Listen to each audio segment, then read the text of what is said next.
Anggota Komisi 3 DPR RI Arsul Sani menanggapi keluarnya putusan Mahkamah Konstitusi mengenai uji materi dan uji formil Undang-Undang KPK.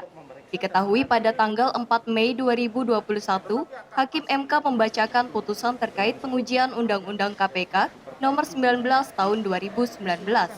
Atas hal tersebut, anggota Komisi 3 DPR RI Arsul Sani menanggapi putusan MK yang membatalkan pasal di mana mengatur kewenangan Dewan Pengawas dalam mengeluarkan izin setiap penggeledahan, penyitaan, dan penyadapan yang dilakukan oleh KPK. Menurut Arsul, DPR bersikap biasa saja dalam menanggapi putusan karena tentunya harus dilaksanakan terkait putusan MK yang bersifat final dan mengikat bagi siapapun. Ia mengatakan dalam pembahasan Undang-Undang KPK di DPR RI pun, ia merupakan salah satu yang berpendapat bahwa dalam melakukan penyadapan, KPK hanya memberitahukan saja ke Dewas tanpa adanya surat izin. Dalam rapat dengar pendapat antara Komisi 3 dengan DPR, Arsul pun sudah menyampaikan terkait pembahasan revisi undang-undang. Dua kelompok putusan lah ya. Yang pertama itu yang berkategori permohonan ditolak atau tidak diterima, itu ada 3.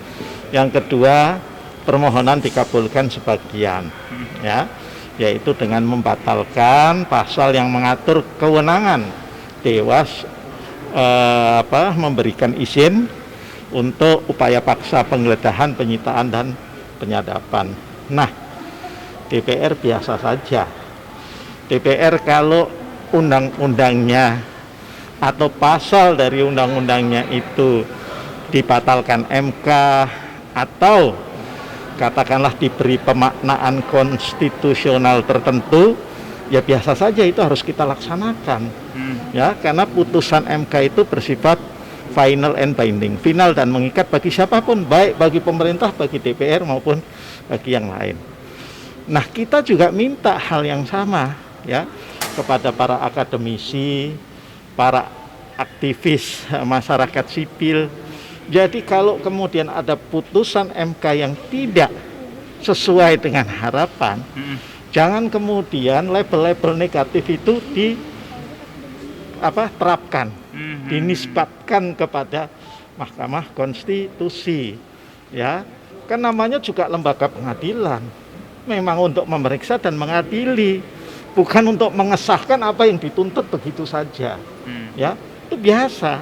Kami kan nggak pernah kemudian cemberut atau marah-marah sama MK, biasa saja.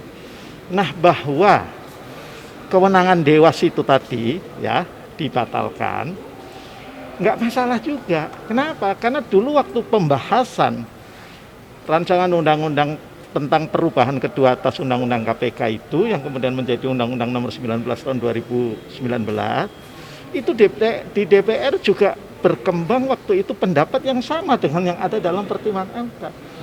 Saya termasuk yang berpendapat mestinya dari awal dalam pembahasan Dewas itu cukup mendapat pemberitahuan saja. Jadi penyidik atau pimpinan KPK harus memberitahukan. Dan setelah itu Dewas melakukan audit secara berkala terhadap kerja-kerja penyadapan yang dilakukan oleh jajaran penindakan KPK. Jadi sudah seperti itu. Jadi kalau sekarang kemudian dibatalkan, ini nggak ada masalah. Ya.